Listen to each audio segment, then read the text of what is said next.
지난 시간에는 보드카의 일반적인 이야기를 했었는데요. 요번에는 그 대표적인 보드카죠. 앱솔루트 이야기를 조금 해보려고 해요. 앱솔루트가 러시아에서 만드는 술이 아니라고요? 보드카가 러시아를 대표하는 술이기 때문에 대표적인 보드카인 앱솔루트도 러시아에서 만든다고 알고 있는 사람들이 많아요. 앱솔루트는 스웨덴에서 만듭니다. 그러니까 이케아, 볼보, 아바와 함께 스웨덴을 대표하는 브랜드가 바로 앱솔루트입니다. 그리고 전 세계에 공급되는 하루 최대 60만 병의 엄청난 양을 스웨덴 남부에 있는 아우스라는 동네의 증류소 한 곳에서 만듭니다. 그게 이제 이른바 원소스 철학인데요. 앱솔루트를 대표하는 정신이 약간 원소스 철학입니다. 이게 뭐냐면 스웨덴 남부의 아우스 증류장을 중심으로 해서 반경 25km 이내의 재료들로만 거기서만 만든다는 거예요. 그 수많은 양을. 그래서 뭐 22km 이내에서 수확한 겨울밀, 그리고 앱솔루트 소유의 땅에서 나온 우물, 전편에서 말씀드렸죠. 자체 개발한 연속 증류법으로 아우스 증류소에서만 만든다. 이게 기본적으로 앱솔루트의 철학이고, 특히 그 프리미엄 제품인 에릭스라고 있어요. 600년간 한 가족이 운영하고 있는 겨울밀 농장의 것만 쓴다고 하더라고요. 그러면 앱솔루트 보드카를 어떻게 만드는지 설명을 좀 드리면, 가을에 심어서 봄에 싹을 틔우는 밀이 지방이 적고 탄수화물이 좀 풍부합니다. 이게 겨울밀과 앱솔루트 소유의 청정 지하수를 주 재료로 해서 1879년에 앱솔루트의 창업자인 라스 올슨 스미스가 처음 개발한 연속 증류라는 새로운 공정을 통해 만들어지게 됩니다. 그래서 수백 번의 증류를 해요. 숙취를 일으키는 독성 물질이자 안 좋은 맛의 원인이 되는 퓨젤알코올을 제거하면서 순수하고 깊은 맛을 가진 에탄올, 즉 보드카를 만들게 됩니다. 앱솔루트의 도수는 40도인데요. 세상에서 가장 독한 보드카가 뭔지 아세요? 그 폴란드의 스피리터스라는 브랜드의 보드카고요. 무려 96도로 70회 연속 증류를 통해서 만들어집니다. 공업용 알코올보다 더 높은 도수라서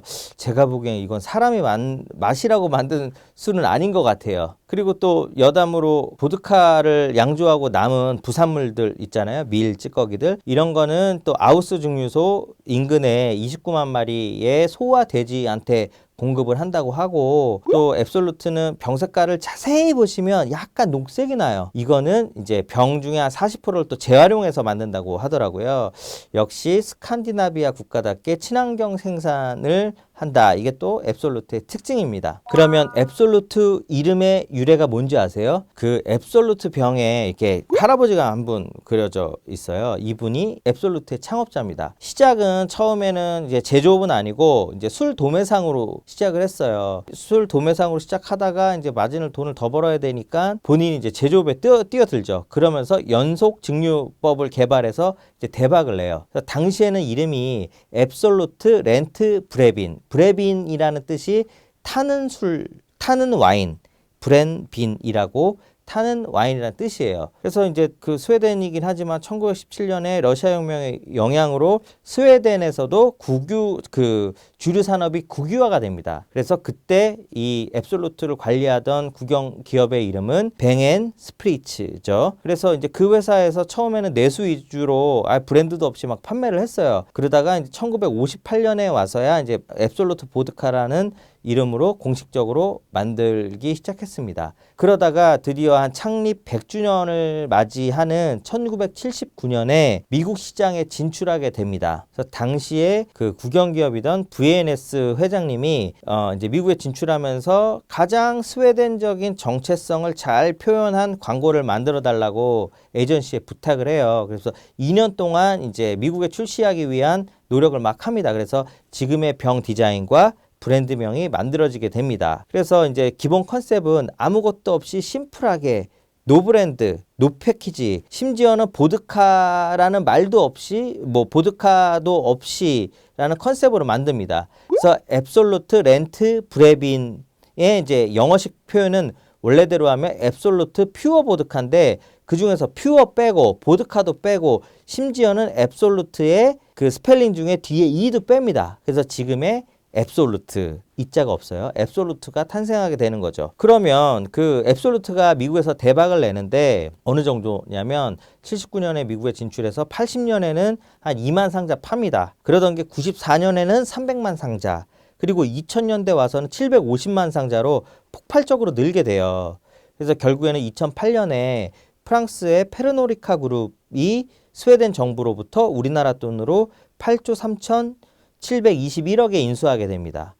성공의 비결은 아무래도 이제 맛도 훌륭하지만 마케팅이 굉장히 훌륭했기 때문에 성공을 하게 됩니다. 하면 마케팅에 성공한 대박 비결은 첫 번째, 병 디자인.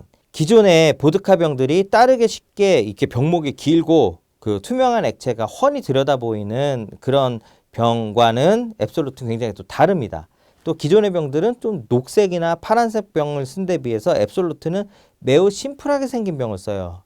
이 병은 스웨덴 전통 약병에서 영감을 얻었다고 하고, 처음에 그 지난 편에 말씀드렸지만 보드카, 증류주는 원래 약에서 왔어요. 그렇기 때문에 그런 정신을 살려서 스웨덴 전통의 약병처럼 만들어요. 그러니까 실제로 그 병도 의약품 제조 병 공장에 생산을 맡겼다고 합니다. 그래서 종이 레이블도 없고 심플하게 앱솔루트가 강조된 실크 프린트 인쇄만을 하죠. 그래서 이게 이제 뭐 디자인 교과서 이런 데는 스칸디나비아 디자인의 정수를 보여주는 작품이다. 또 두 번째로는 작가 콜라보예요. 1985년경 매출이 상승세를 타고 있던 앱솔루트는 자신의 브랜드를 좀 더 쉽게 대중들에게 알릴 수 있는 행운의 기회를 잡아요. 그게 바로 앤디 워홀과의 콜라보인데요.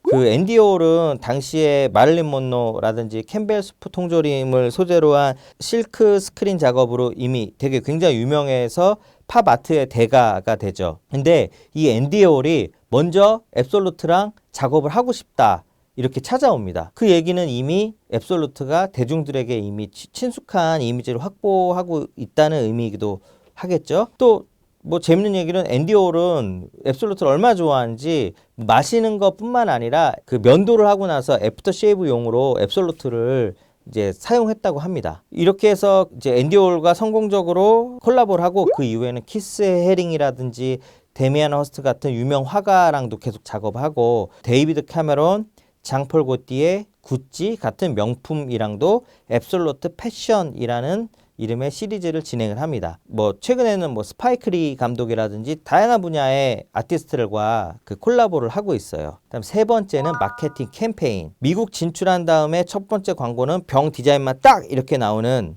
이제 심플하게 앱솔루트 퍼펙션이라고 그런 광고를 하는데, 그 이후에 이른바 두 글자 캠페인이라고 앱솔루트 땡땡땡 이란 방식으로 심플하지만 위트 있는 슬로건 광고를 30년째 이어가고 있어요. 이제 대표적인 게 도시 시리즈인데 앱솔루트 LA, 앱솔루트 로마 뭐 이런 식이에요.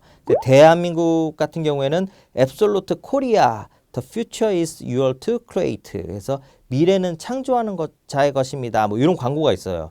근데 그 광고를 자세히 보시면 탄핵 촛불 집회 사진을 이용해서 이렇게 만들었어요. 대한민국을 대표하는 이미지라고 본 거죠. 그 다음에 아까 언급한 아트 콜라보 에디션도 앱솔루트 워홀 이런 식이고, 다양한 맛을 타는 플레이버 베리에이션도 앱솔루트 뭐 시트런, 앱솔루트 바닐라 뭐 이런 식으로 이름이 진행됩니다. 그래서 뭐든지 마케팅에서는 하나의 스타일을 꾸준히 반복하면 그거 자체가 굉장히 마케팅에 강력한 힘을 가지게 되는 특징을 여기서도 볼 수 있습니다. 구독, 좋아요, 알림 설정 눌러주세요. 하하하하.